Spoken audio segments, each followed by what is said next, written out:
Muy bienvenidos sean todos a la cuarta sección de nuestra clase homilética, el arte de la predicación. Entramos en esta cuarta sección en la estructura o formato de un bosquejo de sermón. Lo primero a tomar en cuenta, el título. El título. ¿Qué es el título de un sermón? Es la expresión de un aspecto específico que ha de ser presentado en el sermón, expresado de tal manera que sea apropiado para anunciar el sermón. Es el nombre que se le da al sermón, o sea, su encabezamiento. Todo sermón debiera tener un nombre. Ese nombre es su título. Repito, el título es la expresión de un aspecto específico que ha de ser presentado en el sermón, expresado de tal manera que sea apropiado para anunciar el sermón. Es el nombre que se le da al sermón, o sea, su encabezamiento. Principios para la preparación de títulos de sermones. Principios a tomar en cuenta para la preparación de títulos de sermones.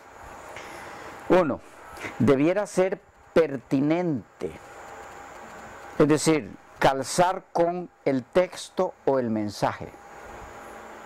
Hay títulos de sermones que no tienen que ver absolutamente nada con el texto que se va a exponer, y no debe ser. Debiera ser pertinente o calzar con el texto o el mensaje que se va a exponer. 2. Debe ser interesante para que despierte la curiosidad. Debe ser interesante. Por ejemplo, si usted le pone a un sermón como título, la humildad, está bien, de paso, es fundamental, es vital la humildad en el cristiano, pero no es llamativo, ¿ok? Debe ser interesante para que despierte la curiosidad. Por ejemplo, el poder incomparable de la humildad. El poder incomparable de la humildad. ¿Por qué? ¿Por qué no se puede comparar la humildad con alguna otra cosa? Porque es que tiene más poder que cualquier otro asunto en esa área. Debe buscar usted la forma de hacerlo interesante para que despierte la curiosidad. Tercer principio para escoger un título o para preparar un título. Debe estar en armonía con la dignidad del púlpito. Debe estar en armonía con la dignidad del púlpito. Una vez escuché un título, o por lo menos lo vi en un panfleto donde se anunciaba una predicación en una iglesia de una universidad cristiana de mucho renombre, y el título era Sexo en público. ¿Cómo le parece? De un sermón. No importa lo que ese predicador pretendiera, el púlpito, el título en tal caso está desubicado. Debe estar en armonía con la dignidad del púlpito. Bueno, ¿y qué era lo que iba a predicar o exponer ese predicador? Bueno, no era nada obsceno, solo que él quiso utilizar el principio anterior, llamar la atención, pero violó el principio siguiente, que era estar en armonía con la dignidad del púlpito. Usted debe tomar en cuenta todos los principios. 4. Debe ser breve, no más de 4 o 5 términos importantes. Debe ser breve, no más de 4 o 5 términos importantes, y si son menos, mejor. ¿Ok? Si usted le va a titular su sermón allí, por ejemplo, la importancia de la oración para los padres de familia, no, ¿ok? Tiene que ser corto, no más de 4 o 5 términos importantes. 5. Puede establecerse en forma de afirmación, interrogación o exclamación. Puede ser una afirmación, puede ser una pregunta, puede ser una exclamación. ¿Ya? Un sermón muy interesante que hay por ahí de algunos años atrás. En las manos del Dios vivo. ¿Ok? ¿Está bien? Llama la atención. En las manos del Dios vivo. Solamente que creo que en algún momento por allí yo tengo eso anotado. Si ahí nos aparece, pues vamos a recordarlo otra vez. Pero recuerdo que un predicador utilizó este título llamativo, pero cometió un error. No calzaba con el texto. Lo que él iba a exponer basado en ese título no calzaba con el texto. Porque ¿qué es lo que dice el texto? Horrible cosa es caer en las manos del Dios vivo. Y él utilizó el título, en las manos del Dios vivo, para dar motivación a la hermandad, al estar en las manos del Dios vivo. ¿Ok? Sí, claro, hay motivación en estar en las manos del Dios vivo, pero hay que escoger otro texto, ¿ya?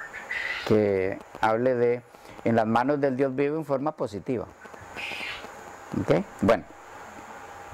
Entonces puede establecerse en forma de afirmación, interrogación o exclamación. Interrogación, ¿qué debo hacer para ser salvo? De paso puede coger ese título o tomar ese título del mismo texto bíblico. Ahí está, ¿qué debo hacer para ser salvo? Hechos 16, la pregunta del carcelero. En forma de interrogación, si el hombre muriere, ¿volverá a vivir?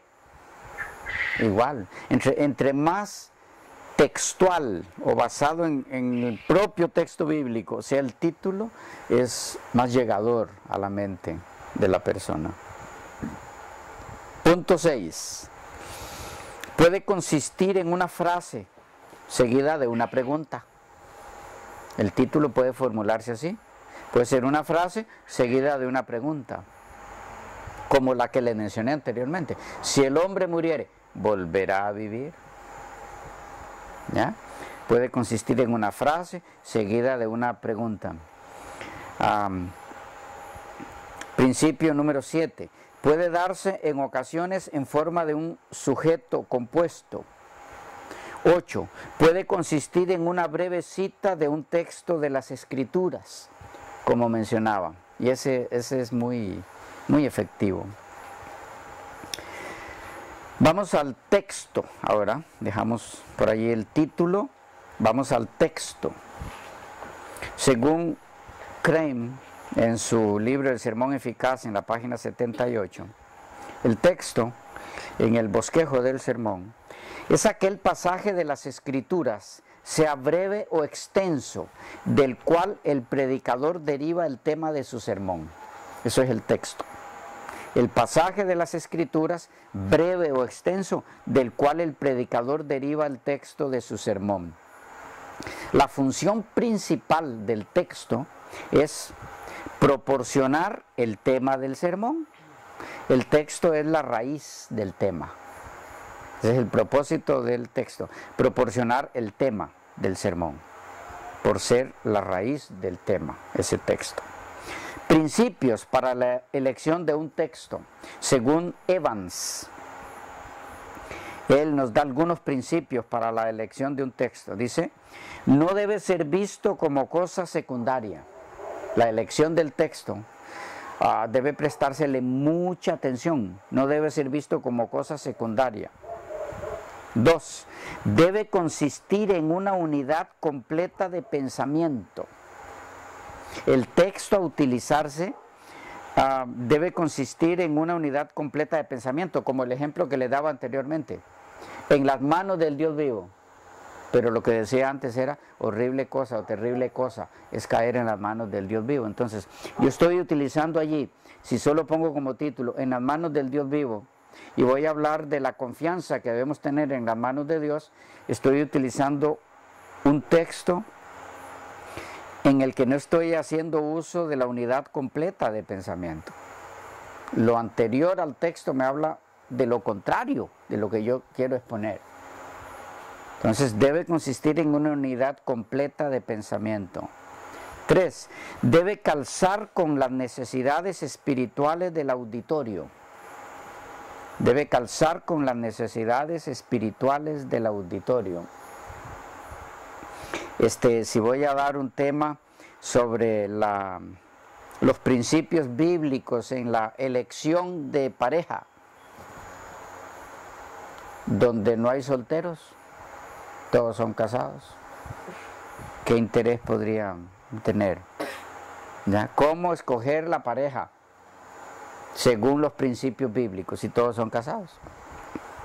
¿Okay? Deben tomarse en cuenta o debe calzar con las necesidades espirituales del auditorio. Siguiente principio, deben tomarse en cuenta los temas tratados tiempo atrás en esa congregación. Porque de pronto usted como predicador se va a mirar exponiendo algo que ya se expuso inclusive en un día muy cercano atrás. Y todas las personas diciendo, oh, sí, pero no es que están muy satisfechos con lo que usted está exponiendo, sino diciéndole, sí, ya eso lo sabemos, ya lo pusieron aquí. Entonces, debe tomarse en cuenta los temas tratados tiempo atrás en esa congregación. Esto no significa que usted no puede predicar de un tema que ya se ha predicado allí. No, pero un tema tiene muchos enfoques, diferentes formas de verlos. ¿Okay? Así que tiene que saber en qué forma ya se expuso ese tema ahí, o qué área de ese tema ya se expuso ahí, para no ir a hacer repeticiones innecesarias. Siguiente principio, debe calzar con la capacidad propia del predicador para tratarlo. El texto que usted escoge debe ser un texto que está seguro que usted maneja. Un texto que tiene algunas áreas que usted no domina muy bien, no debe ser usado como texto central de su predicación. No está bien. Debe calzar con la capacidad propia del predicador para tratarlo. Siguiente principio, debe apoderarse del corazón del predicador. Ese texto que usted elige, antes de que usted espere que llegue al corazón del auditorio, debe apoderarse de su propio corazón primero. Y un último principio a tomar en cuenta para la elección de un texto, debe ser un texto que haga énfasis en los aspectos positivos. Debe ser un texto que haga énfasis en los aspectos positivos. Sí. Habrá algunas excepciones a este último punto que son permisibles, que es el uso de algunos textos donde cierta audiencia necesita ser reprendida por el Señor, y entonces el énfasis es positivo, siempre lo es, aun cuando lo que tenga que presentarse sea negativo. ¿Ok? Y en cierta forma se puede usar un texto negativo, un texto de reprensión, pero cuyo propósito final es el bienestar de esas personas a las que se le dirige el texto. Por lo tanto, termina siendo un texto positivo. ¿Ok? Pero que esos sean los casos menos necesarios, sino que sea un texto que haga énfasis en los aspectos positivos. Medios para conseguir el texto, según el mismo Evans en su obra homilética. Medios para conseguir el texto. La lectura constante de la palabra de Dios, ese es el mejor método. Lectura constante, permanente, diaria de la palabra de Dios. Allí le van a surgir cantidad de textos a usted para compartir con los hermanos, por el efecto que está haciendo primero en su propia vida. 2. El uso de una libreta de apuntes. Eso le va a tener allí a usted una especie de archivo de textos a utilizar para sermones. El uso de una libreta de apuntes, un texto que usted vio en algún letrero, que vio en alguna exposición, en un video, que leyó en un libro, etcétera. Usted lo anota en una libreta para hacer de ese texto un sermón. ¿ok? El uso de una libreta de apuntes. Otro medio para conseguir textos bíblicos. La lectura de buenos libros. La lectura de buenos libros. Alguien puede estar pensando, bueno, pero ¿para qué yo necesito todo eso para buscar textos, habiendo tantísimos en la Biblia? Solo voy y encuentro un texto y ya. El punto es que recuerde que para usted poder utilizar un texto que sea poderoso en su predicación, tiene que haberse apoderado primero de su corazón. Y para que se apodere de su corazón, usted tiene que haber profundizado en ese texto. Entonces, si usted puede hacerlo solo con la Biblia, puede hacerlo perfectamente y eso es excelente. Pero hay muchos materiales más que el Señor ha dejado. Y hay personas que Dios ha utilizado para que al comentar esos textos nos abran más nuestra mente, nuestra perspectiva para entender muchas cosas que por mí mismo yo nunca habría visto en ese texto. Por eso se consigue también con estos otros medios, la lectura de buenos libros. Otra herramienta para conseguir buenos textos, la oración y la comunión con el Señor. En esa oración van a venir a mi mente muchos textos que el Señor me da para compartir con los demás. Y entonces aquí juega un papel importantísimo el semillero homilético.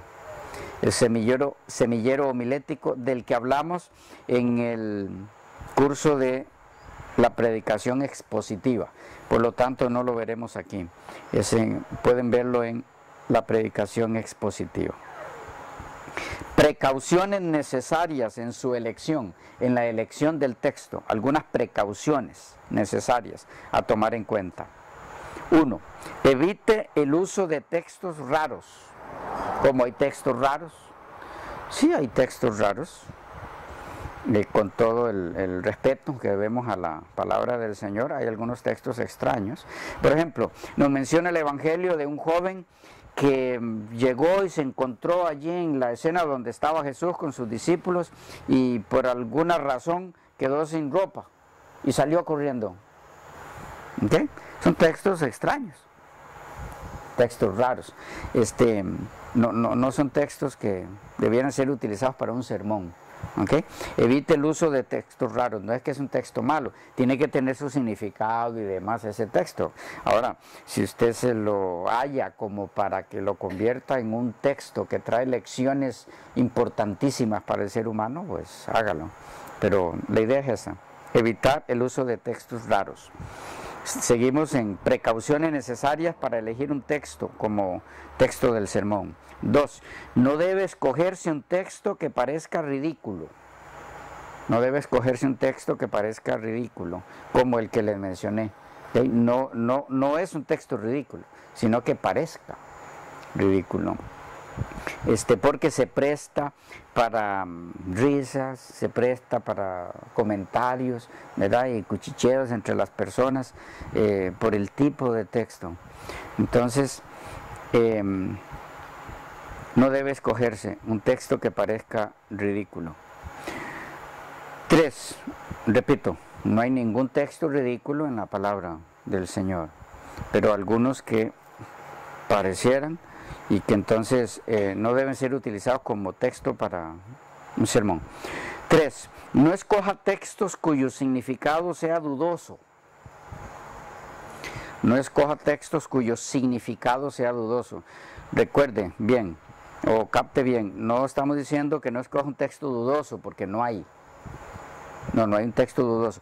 No escoja un texto cuyo significado sea dudoso.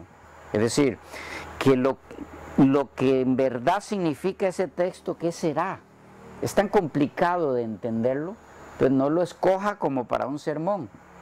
A menos que usted llegó a la conclusión de que dio con el significado exacto de ese texto, ya no es un texto dudoso. Su interpretación, más bien, su significado, ya no es dudoso. Entonces, no escoja textos cuyo significado sea dudoso.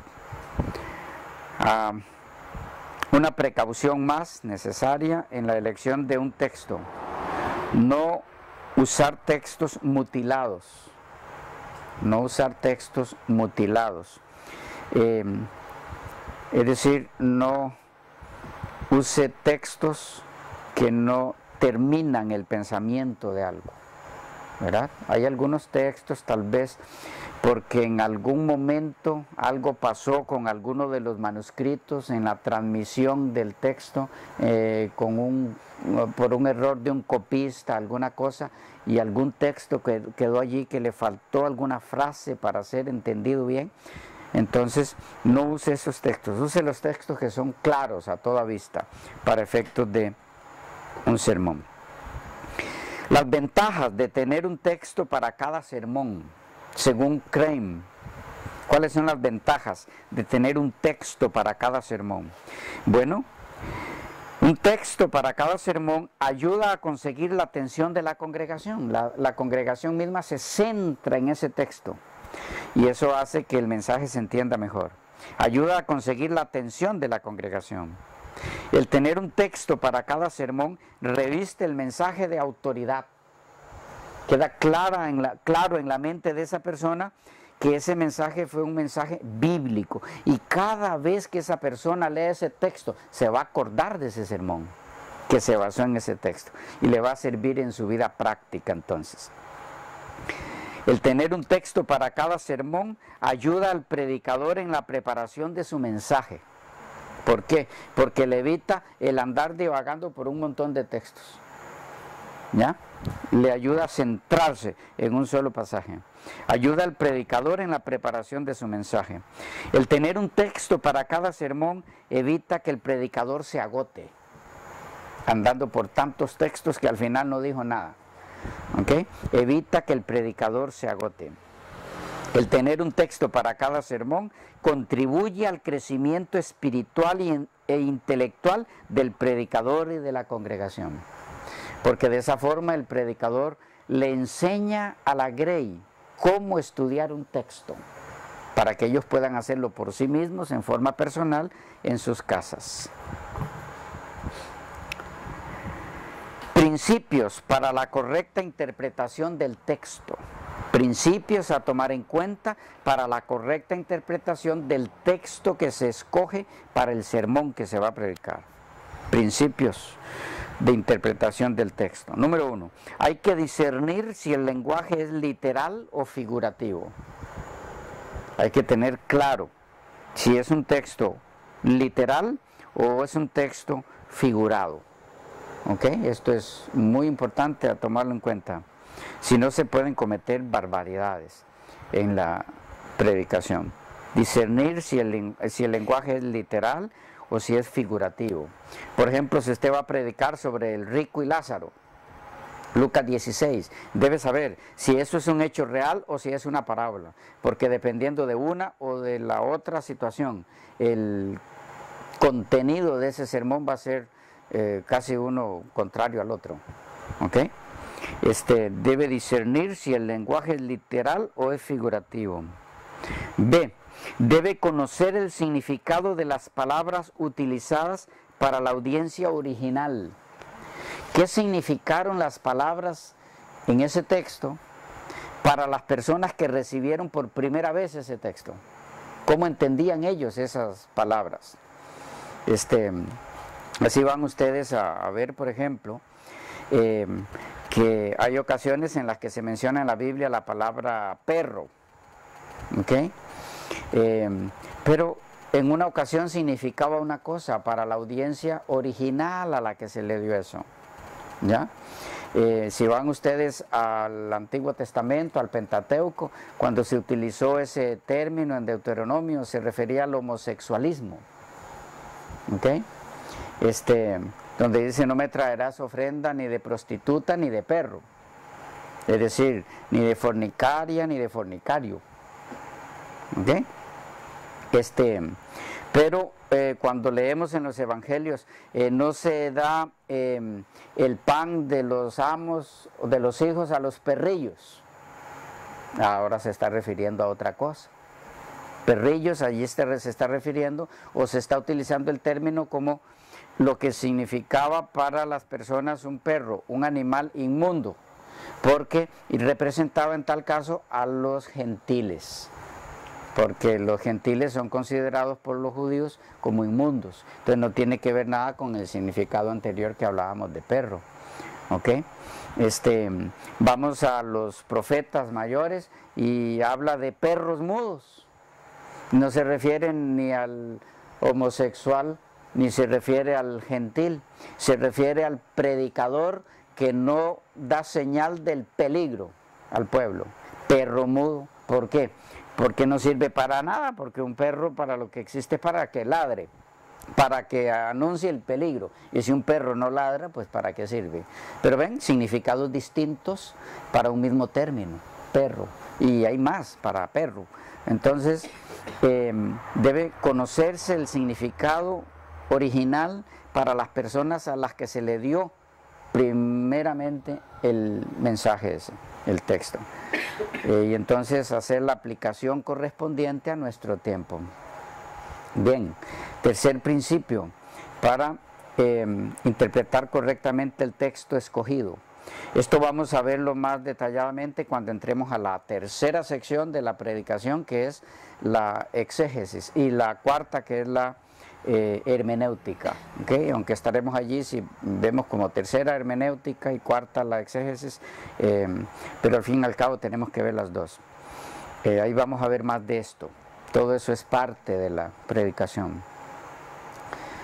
Por ahora estamos en la segunda materia, que es la homilética. El siguiente principio: conocer el contenido histórico en el que se escribió ese texto. Tiene mucho que ver con lo que le mencioné anteriormente. Conocer el contenido, el contexto histórico, más bien, en el que se escribió ese texto. Decíamos, por ejemplo, en alguna ocasión que algunos utilizan el texto de Deuteronomio 22:5, el hombre no use traje de mujer ni la mujer traje de hombre, y algunos utilizan eso como texto para un sermón y dicen, ahí está, la Biblia dice la mujer no debe usar pantalón, pero en el contexto histórico en el que se dio ese texto, el hombre no use traje de mujer ni la mujer traje de hombre, ambos usaban faldas. Entonces la conclusión de que lo que este texto está diciendo es que la mujer no debe usar pantalón está desubicada. En el contexto histórico está desubicada esa conclusión. Pero vemos eso más adelante en lo que es hermenéutica. Otro principio a tomar en cuenta para la interpretación correcta del texto escogido para el sermón: debe haber relación viva y sincera con Dios en total humildad. ¿Qué tiene que ver esto con la correcta interpretación del texto? Nada, dirá alguien. A ver, relación viva y sincera con Dios en total humildad. Claro que tiene que ver. Es que nunca podrás llegar como predicador a la interpretación correcta de un texto si no hay relación viva y sincera con Dios en toda humildad. Porque es Dios mismo el que tiene que darte la interpretación correcta de su palabra a través de su Espíritu. Y eso no puede darse sin relación viva y sincera con Él, en total humildad, que Él sea el que explique su palabra. Debe haber también análisis gramatical de ese texto. En eso vamos a entrar un poco cuando entremos a la exégesis. Análisis gramatical del texto. Todos los elementos que tienen que ver con la gramática deben ser tomados en cuenta para que la interpretación del texto sea la correcta. Y finalmente debe reconocerse el tipo de género literario. Si el texto que estoy extrayendo para mi sermón viene de una sección histórica, Pentateuco, poética, Eclesiastés, Salmos, Proverbios, Job, profética, es de los evangelios o es de las epístolas, es de Apocalipsis, profético, o Daniel. Tengo que saber eso, de cuál es el género literario del libro de donde estoy extrayendo ese texto. ¿Ok? Tengo que tener eso claro para poder aplicarle los principios que se aplican a ese tipo de género para interpretar correctamente el texto. Algunos recursos básicos para la correcta interpretación del texto. ¿Se nos fue el tiempo? Lo vemos en la próxima sección. Recursos básicos para la correcta interpretación del texto.